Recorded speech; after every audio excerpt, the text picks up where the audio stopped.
کہ آپ ایک کاروبار کرتے ہیں، آپ کو اس کاروبار میں 1% منافع حاصل ہوتا ہے، 1% منافع ہوتا ہے، اور ایک اور کاروبار ہے وہ کرتے ہیں تو 100% منافع ہوتا ہے، تو ہم کون سا کاروبار کریں گے؟ جس میں 100% منافع ہو رہا ہے، ہم اس کی طرف جائیں گے نا، 1% والے کی طرف نہیں جائیں گے، 10% کی طرف نہیں جائیں گے، 20 کی طرف نہیں جائیں گے، 100% منافع ہو رہا ہے نا اس طرف جائیں گے، کیونکہ نظر آ رہا ہے نا فائدہ۔ لیکن کیا ہے کہ جب دین کا معاملہ ہوتا ہے، جب نیکی کی بات ہوتی ہے، تو ہم کہتے ہیں چلو یار جتنا کر رہے ہیں اتنا ہی کافی ہے، جتنا ہو رہا ہے یار بڑا مشکل دور ہے اتنا ہی کافی ہے۔ ایک وہ ہے، دیکھیں مثال کے طور پہ آپ کلاس پڑھنے کے لیے آ رہے ہیں، یقین جانیے شیطان اس بات سے روکتا ہے، یہ آپ جو آج کام کر رہے ہیں نا، آپ نے آ کے نماز با جماعت ادا کی ہے اور قرآن کی کلاس لے رہے ہیں، یہ دنیا کا عظیم ترین کام کر رہے ہیں۔ وہ کام ہے کہ اگر نہیں کیا، اگر کسی انسان نے زندگی میں ایک بار بھی قرآن کو سمجھ کے نہیں پڑھا، کل وہ اللہ کی عدالت میں کھڑا ہوگا، اس سے سوال کیا جائے گا، اللہ پوچھیں گے اور میری کتاب تیرے پاس آئی تھی، میرا کلام آیا تھا، میں نے تجھے زندگی گزارنے کے لیے ایک دستور بھیجا تھا، کیا تو نے اسے سمجھنے کی کوشش کی تھی؟ میرے بھائیو یہ بات آج ہمیں سمجھ نہیں آ رہی۔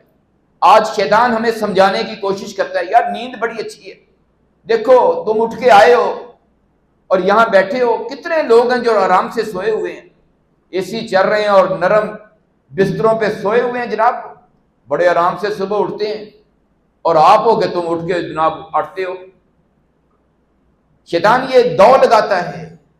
یہ سمجھانے کی کوشش کرتا ہے، اور میرے بہت سارے بھائی ہیں جو جن کو شیطان کی یہ بات سمجھ آئی ہے اور وہ صبح کی نماز کے لیے اٹھتے بھی نہیں۔ اللہ کے نبی صلی اللہ علیہ وسلم کا فرمان سن لیجیے، اللہ کے نبی صلی اللہ علیہ وسلم فرماتے ہیں کہ جو فجر کی نماز کے لیے اٹھاتا ہے وہ اللہ کی حفاظت میں ہے، جس نے فجر کی نماز نہیں پڑھی وہ اللہ کی حفاظت میں نہیں ہے، اللہ کا ذمہ نہیں ہے حفاظت کا۔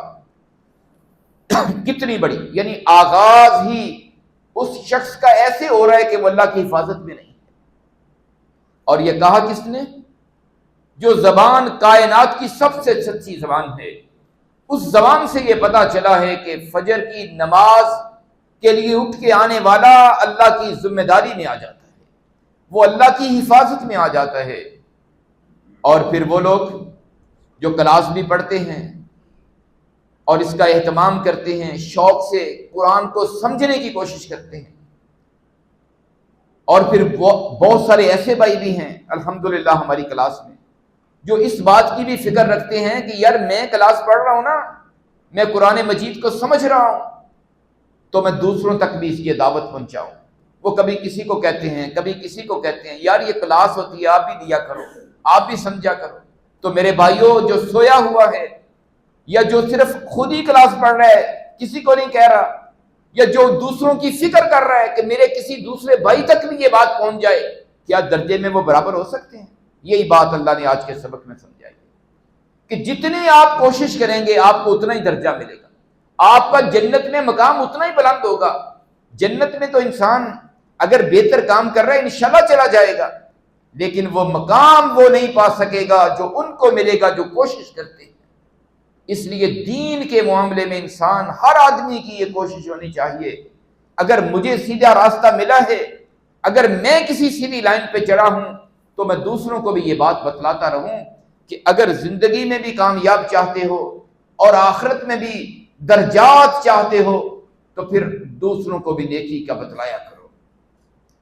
درجات منہ ومغفرۃ ورحمہ، درجے ہیں، درجات ہیں اس اللہ کی طرف سے، ومغفرۃ اور مغفرت کا اعلان ہے، ورحمۃ اور رحمت ہے، وکان اللہ غفورا رحیما، اور اللہ کون ہے؟ اللہ وہ اللہ جو بہت بخشنے والا ہے اور بہت رحم کرنے والا ہے۔ اللہ رب العالمین مجھے اور آپ کو عمل کی توفیق عطا فرمائیں۔ وآخر دعوانا ان الحمد للہ رب العالمین۔